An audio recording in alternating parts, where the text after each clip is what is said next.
Welcome back to yet another episode where we're going to be learning the intricate details of Stellaris. Now, if you've just picked up the game, I can imagine that you are a little bit overwhelmed because Paradox games in general are pretty overwhelming, at least in terms of the features and AI, as well as some of the GUI, or as it's better known as the interface, can be. And today we're going to be talking about handling your way around the interface and trying to learn, trying to basically stab through the gigantic wall that is menus and try to make sense of it all. So we've just started up a game. I've quickly just slapped together a empire just to give you guys a general overview on what every single menu does and basically allowing you to understand the tools that you are given in order to make your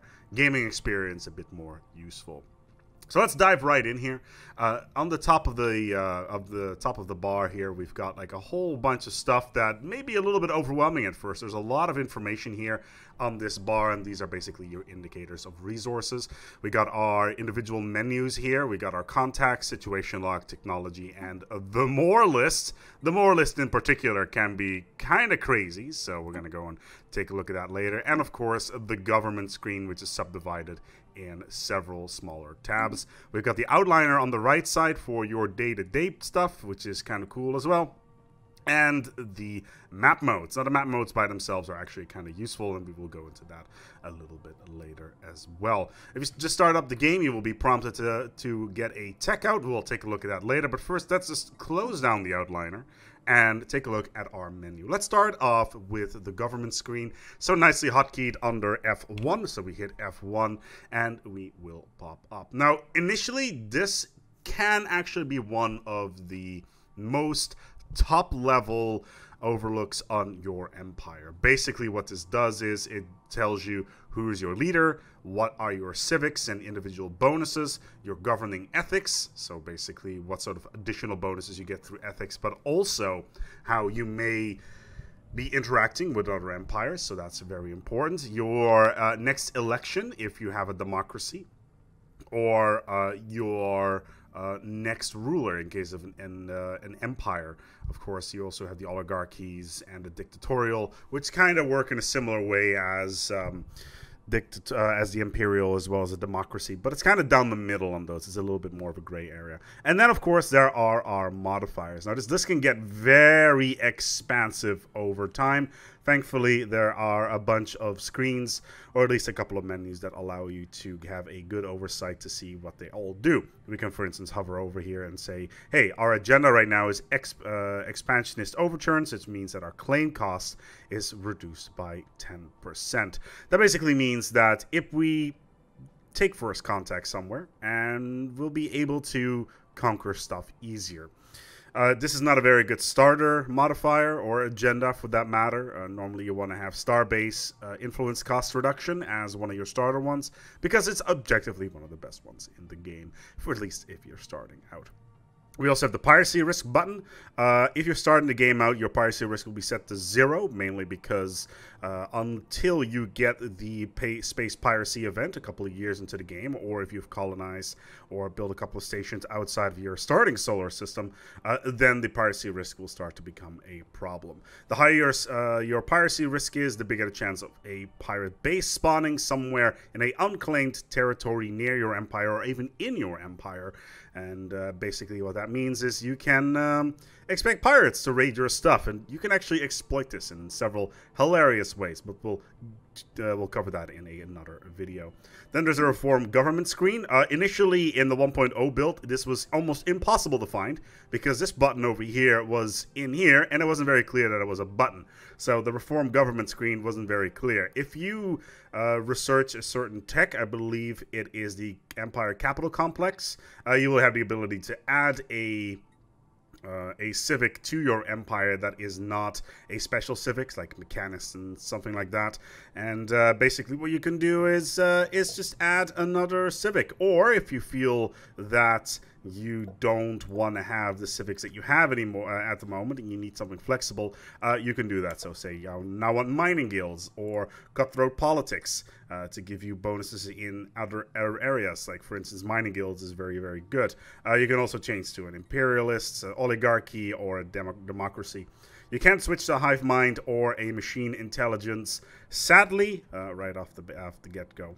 This will cost you 250 influence, and you need to wait at least 20 years at the start of the game. And if you do it, you will have to wait another 20 years to do it. So let's cancel this for now, and let's leave this particular part of the UI behind. Of course, there is a leader. Hello, leader, Sydney Beauclair. She's got a couple of traits, and she is level 2. She will start leveling gradually over time, and basically what that means is that they will get additional bonuses, such as in this case, unrest modifiers, edict duration modifiers, and monthly unity increases, which is rather nice.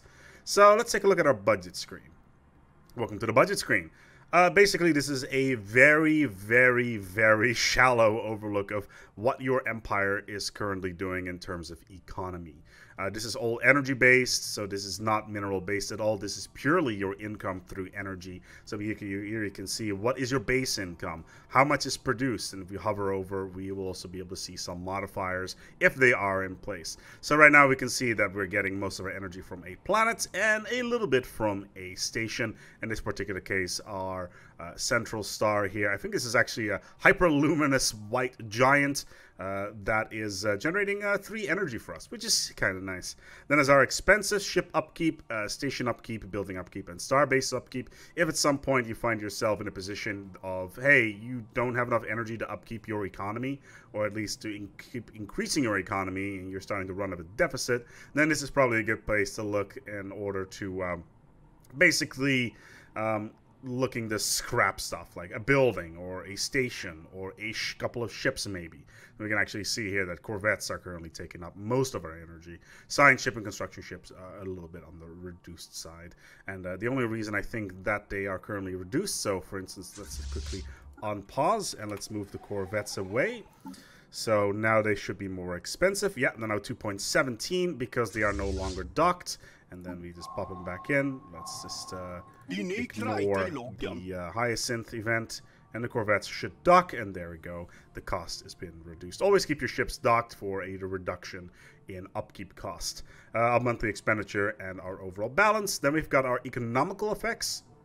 Basically, any sort of upkeep bonuses to our armies and fleets, building reduction costs, clear blocker costs, and most importantly, monthly unity costs. As you progress through the game, you will get multiple things that will allow you to get these modifiers into place. And they're actually kind of a big deal, and they'll be broken down by hovering over them. Let's go towards the demographic screen. Whoa, look at this. We got 9 pops over 1 empire, and it's a mono empire right now. And it looks pretty good, not gonna lie. It's pretty nice. That's a lot of humans. They got some terrible, wasteful traits, but we'll go into that later. And they're all human. Now, over time, obviously, we will be able to see our demographics here, and then we can start tweaking them a little bit.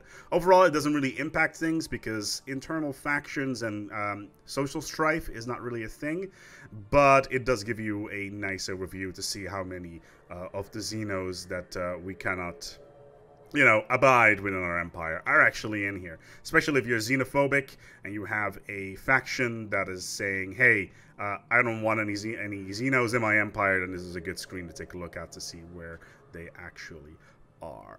Then we got our pop effects. So right now we only have a bonus to energy credits because of our Grand Marshal, who gives a 10% energy bonus. Over time, we will get bonuses in order to boost all of this stuff in various directions. The happiness one in particular is incredibly good, as well as any of the tech tile output modifiers. Governing ethics attraction is a bit more of a complicated system, and we'll do a separate video about that in order to explain government ethics attractions as well as factions themselves. The advisor. Advisors are only for a few expansions. I want to say for humanoids as well as synthetic dawn. Maintaining state code. Do not. Basically, they are just Veer advisors. I personally like this channel the is soldier. now under military. But you can also this base it channel on is government. Now under military control. Cool. Obey So all instructions transmitted here and report any. Let's go to the contacts menu. So that's the very first menu. It's number 2. F2 even, so we can even close and open this with the F2 button if you're inclined to use hotkeys. Basically, this allows you to take a look at all the empires on the map. So let's quickly give this... Permanent communications have been established with an alien empire. UNE, we found. That's cool. But basically, this allows us to contact other empires on the map and basically say, hey, we want to very quickly take a look at what is available out there. So we got our empires, so we can now, we can basically use this to untag stuff. So let's say I only want to talk to empires that I can directly interact with. So let's actually pause the game. So we got Federation builders, for instance. We can talk to them by clicking on this button. And they don't like us very much because we have a slavery policy. But we'll get to that later. And for instance, we can disable this and hit other. This is for anything like the any of the enclaves will be covered here. Basically, if you're playing on a very long map, a very big map, this list can get very long. So these are just filters. They got primitives. We don't really talk to them. We just can go to their planets and basically abduct them. And of course, fallen empires. In this particular case, we got some Keepers of Knowledge and some Enigmatic Observers. That's actually really nice. And it basically shows their relative power, whether or not they're in a federation, whether or not they are at war with somebody, what their status is in terms of diplomacy, and of course, their opinion modifier. So we can just re-enable this, and basically then we'll have the full list. Let's go into the situation log. So the situation log is basically a general overview of any sort of special projects that you have. Basically, we can spend resources on a month-by-month basis to unlock whatever is hiding behind these special projects. Because I use the debug tool command contact, we can basically set this up to contact every single species in the galaxy. But yeah, basically we can spend 60 society research, which would take 5 months, to talk to them, which is kind of nice. And also, if you unlock this, you get influence, which is always good for expansionary stuff. Then there is the anomaly screen. This is basically a full list of any anomalies that is still on the map that you can take a look at and where they are and send a sign ship in order to fix them. Obviously, there is a difficulty level based on them, depending on what the experience level of your... And then we have the victory screen. Yes, the victory screen is a thing. There's actually goals in the game, even though overall it's fairly open-ended. There's 3 general goals, sadly. I wish there were more and you could that you could win the game with, and then potentially port over your empire towards the next game. But that's a whole different discussion. Let's talk about the first one. Domination victory. You win the game by owning 40% of all planets. Arguably the second easiest one to do. They need to be colonized, by the way. They shouldn't be just in your empire. Conquest victory. Conquer or subjugate all other empires. Yeah. Federation victory is basically the same as domination victory, but being in a federation. That's basically if you want to play with other species, and it's a little bit boring, so yeah. That wraps up the situation log. Let's go over towards technology. Technology is something that we've already talked about in the first 6 years, as well as a general overview. This is basically where our scientists hang out. You know, this is where they have a cup of tea, check things out, see how things are going, and basically we can select stuff here. That's the leader screen. So we can select here if we want to have a different scientist on there that is a little bit more useful for that particular role. Select which text we want. Ooh, research speed +5. Ooh, planetary unification. And Corvette engineering facility. But yeah, basically we can use this to swap things out. Always try to make sure that this one, which is the technology focus, is the same as this one. Or unless you have a genius or a sapient AI assistant or something along those lines, those two should be similar, or at least within the same group, just for that tech bonus. So that's kind of nice. But yeah, this is where your scientists hang out. There's a research technology button, which opens up yet another cavalcade of menus where you can find out which technologies you've already researched. Very rarely you will take a look at this, but it's still useful to have every once in a while. Oh, look, I have discovered the science ship. Yes, all these starting texts do have little icons for them, surprisingly enough. But yeah, so that is the science screen. Oh boy, the more button. Let's go to planets and sectors, shall we? Right now, we don't have that many of them. I'm quickly going to go and load up a game where I have a bunch of them. So it makes life a little bit easier for everybody involved, I think. Let's go for the Roman Empire. That's probably the best way of looking at things, because then we can actually see which things are affected. Because the stuff that we have talked about now only really don't really impact things all that much, whereas the menu that we're about to go into is very much for very large empires. So let's just close the outliner for a second and take a look at our planets and sectors. So this is the planets and sectors menu. As you can see on the top right, we got a directly controlled colonized systems tab, which basically says how many systems we can control directly. You can see those in this particular list. You can see what sort of output they have in terms of tech, energy, minerals, unity, etc. So this is a good way to find out which planets you can optimize and specialize, etc., etc.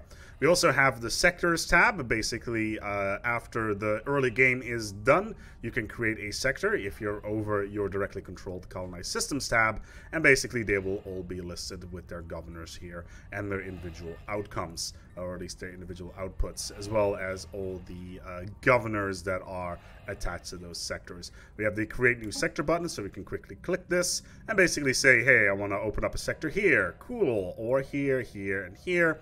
And then we can close that, and then immediately at the bottom of the list that will be added to this here thing, and then we can immediately see what the overview is. In addition to sectors as well, we can basically say, hey, I want to have this much energy being outputted from this sector. So basically 75% of all energy credits produced in that sector will go into our main pool, and the same goes for minerals as well. And we can also subsidize sectors so they can develop themselves a little bit better, but also we can drain their stockpile. So we've got the drain stockpile button, if we can find... Oh, we don't have enough influence. So for a cost of 100 influence, we can basically drain this sector by clicking this button, and then we get 79,000 minerals and 79,000 energy. And the cap in general is relatively high as well. So having a bunch of sectors that you can just drain energy and minerals out of during a war period or when you're strapped for cash is kind of handy to have. Let's move over towards policies and edicts. Now here's a cavalcade of... well, pandemonium, I would say. This is where all your policies are listed, as well as your edicts. Now, this is an end game save game, which means that we've got everything pretty much available to us. We can set our initial border status, which basically means, hey, at first contact, do you want to open your border or keep them closed? Fair enough. Any AI, do you want to give them any sort of rights? Outlawed servitude, this is all based on your ethics as well. Whether or not you want to have robotic workers, spiritualists really don't like that. Whether or not your core worlds can have only your species on it, or the main species. Whether or not you're are okay with refugees arriving at your worlds. Whether or not you're okay with purging. Your war philosophies. Whether or not you want to go to war at the drop of a dime. Whether or not you want to have a liberation war where you can reconquer worlds that have been taken from you. A defensive war, which means that you can only defend in a sort of situation. War doctrine, which is unlocked through traditions. It's actually very good. It gives you bonuses to fleet stuff. Food stockpiling, I generally like to set it to balance at the start of the game. Basically, this means that you have enough food available. If your food pile is over the bigger than your stockpile, then your population will start growing quicker depending on how much food you're getting. And for some reason I'm getting 555, which is way, way, way too much. You should always try to keep this as low as possible. Orbital bombardment, selective and discriminative. I think it's fairly straightforward. Indiscriminate, it basically says, I'm gonna bomb everything, and selective, don't kill any pops. Native interference, passive, active, and unrestricted study. Basically, if there's any primitive species, you can basically probe them, probe their buttholes. That's basically what's that. Resettlement, whether or not you are allowed to move pups between worlds. Some species and ethics really don't like this sort of thing, so please be aware of that. Leader enhancements, basically make sure that you can get better leaders. These are all technology-based. I should probably set this to capacity boosters.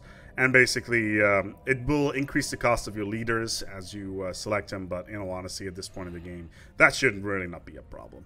Like, 100%, it means they're 400 energy. I've got an MCON of 2.3k. It's not going to be a problem. First contact protocol, peaceful versus aggressive, and then all the other stuff that we already talked about.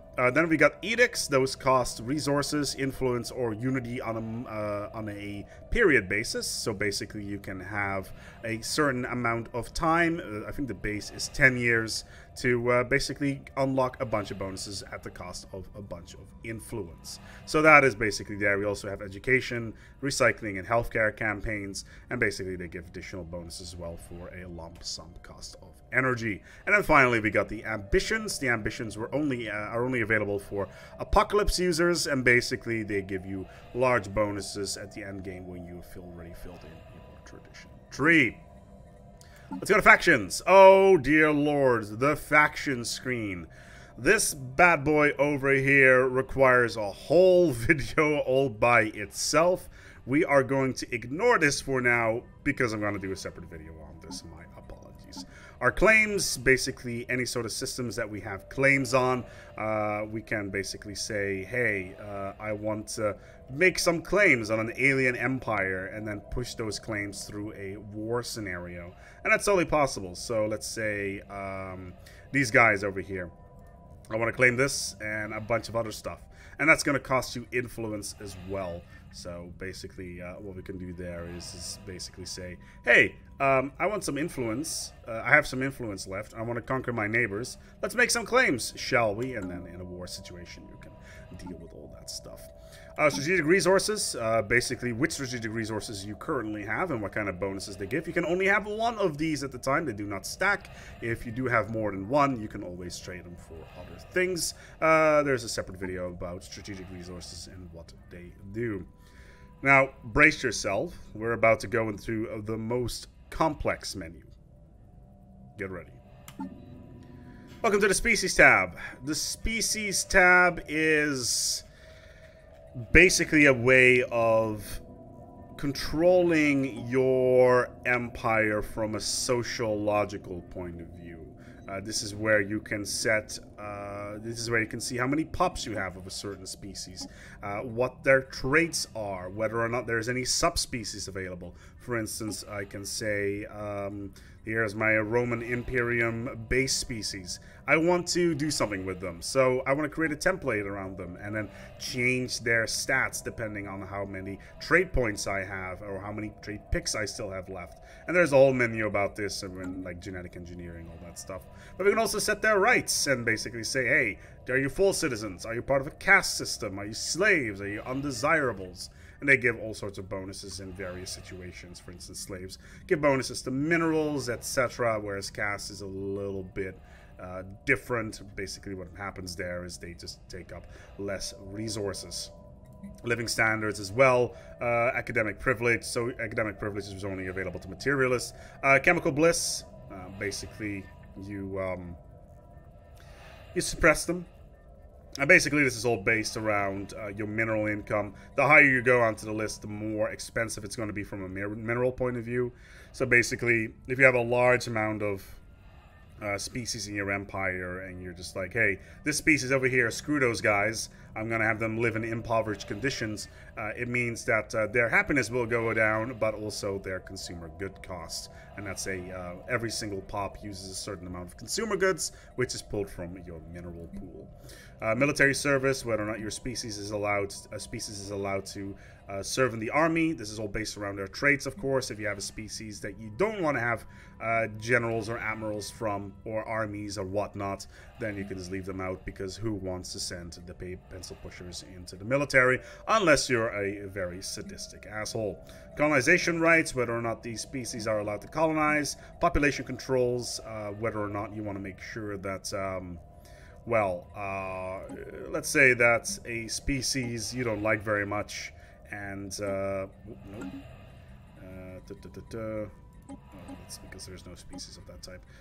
That's because I don't want them to breed or migrate to other places, etc.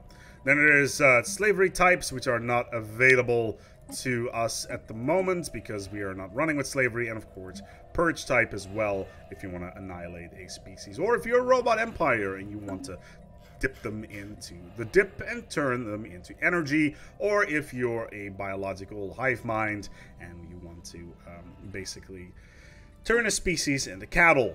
You can actually do that very easily by making them delicious, and then they get a bonus out of being delicious, so food processing will increase, which is actually kind of amazing. So yeah, the species tab is actually kind of important to keep track of, to see which species are winning your empire, and it allows you to very specifically tailor species on certain planets into certain directions. Leaders, which leaders you have in your empire, what they do, if they have any certain traits that you no longer want, so you can get rid of them. For instance, this governor, he's got Arrested Development at level 4, which is terrible, so we get rid of him and we just recruit a fresh one if we can. Yes, we can. There's an intellectual right here, and it will start growing, so we can see basically which leaders are available within our empires in certain positions. See, for instance, we got this admiral available, and basically allows you to manage your species and leaders a little bit easier. Traditions. There's a separate video about this, about what they do. Basically, they are flavorization to your empire. Basically, discovery is a must-one, expansion second, and supremacy third, and from there on you can basically do whatever the hell you want. As well as the ascension perks. If you have Utopia, you will have access. Actually, no, this is no longer in Utopia. This is in the base game, but certain expansions give you more. So in this particular case, I have enigmatic engineering, galactic wonders, etc. But yeah, we'll have there's a separate video about this. Feel free to take a look at it. The expansion planner, which planets you'll want to colonize, or which planets you can colonize, and what kind of modifiers they have on them. Size is of course very important. This one has exceptional mineral qualities, which means that we would be a great mining world. This is a terraforming candidate, which means that we can go to it, so we can double click on it to zoom in and basically say, hey, this planet can be terraformed. It's not within our borders though, so we can't really do anything with it. Is surveyed, is colonizable. There we go. Oh, we also have a machine world. Interesting. Wait, what? When did we get a machine world in our empire? When did that happen? So basically, we can colonize this with one of our species and say, hey, I want to go and slap down a colony ship over there, and then we'll start moving out and whatnot. So yeah, that's the, take a look at all the traits that are available, and modifiers and whatnot. Say I want to planet with a lot of food, then click the food, sort by food, or by energy, minerals, science, and whatnot, or size. The larger the better in general, so please be aware of that. The ship designer, there's a completely separate video about this. They are called the, they're basically overviews of what are good ships designs and stuff like that. Go take a look at that, but overall this is just a menu that allows you to build new ships and new designs. It's rather cool. Basically we can say what kind of modules we want on there, what kind of guns. Hey, I want some torpedoes on this here bad boy. Can we do that? Yes, we can. That is awesome. Cool. So that is the ship designer, and finally the fleet manager. I will be doing a video about the fleet manager because it does deserve its own piece of content. Basically what this does is it's a screen where all your fleets are listed and what they consist of and whether or not they can be reinforced. We're going to take a look at this this particular menu in a separate video due to the complexities and the importance of this one as well. But all you need to know is at this moment, at least if you're a beginner, all your fleets are made here. You want to add the ship design and then hit the plus button. That's basically what you want to do, and then reinforce all your ships. And that's basically the gist of the menus up here. Then there's the outliner. The outliner is broken up in several categories. Your core planets. These are basically mini hotkeys to quickly go towards planets all over the map, which is kind of nice. Your shipyards, where your ships are being built and what sort of stuff they have on them. For instance, we got this one, it's an anchorage, which just has a bunch of anchorage buildings on it, as well as fleet yards and other stuff as well. Then we have star bases, like trading hubs and whatnot. The name of the building or station is always based around the very first module that's on the actual station. So if you want to move this to a different menu, take a look at that. Also, yes, I am aware that this can get very cluttered in the late game. our fleets. So we got our fleets floating around here. They're just chilling out right now. They're all over the map. So yeah, so you can just right click on these and directly go to them in order to control them directly. Civilian ships, very important at the start of the game, especially construction ships and whatnot. If they're not busy and you're not building anything with them anytime soon, just deconstruct them. They do cost energy to upkeep. We can actually take a look at them here. Yeah, so upkeep 0.65 in this particular case. So armies, where our armies are and where they are ready to go to. Observation stations, there's a separate video about this, about what they do in detail. But basically you put them around a ship, a primitive planet, and basically a whole bunch of cool events pop up, and you can uplift them and whatnot. Factions, we already talked about this. Sectors, we also talked about this. And finally, planets we are currently terraforming. And basically, this gives you an overview of which planets we are terraforming. In the past, this wasn't very clear, and you would basically lose planets because, well, let's put it this way. The Administrorum does kind of sometimes keep losing track over planets and whatnot. But that's a general overview of the interfaces. We're going to be doing a separate video over the map modes as well. There's a bunch of additional ones down here, like the detailed map mode, to see whether or not you want to be able to see everything on the map. We got the Go To button, basically the home system button, so you can very quickly do that. The search button, if you want to look for any certain particular star systems. The chat button, which is only a multiplayer. The help button, which takes you to the wiki if you want to learn more about the game. And finally, the menu button. A good time overall. And that is pretty much most of the interface in terms of Stellaris. There's a bunch of minor things here and there, like I said, like the map modes and the hotkey buttons. They're just standard. Select fleet, control 1, and you have got a fleet selected, so that's fairly straightforward. But that is pretty much it.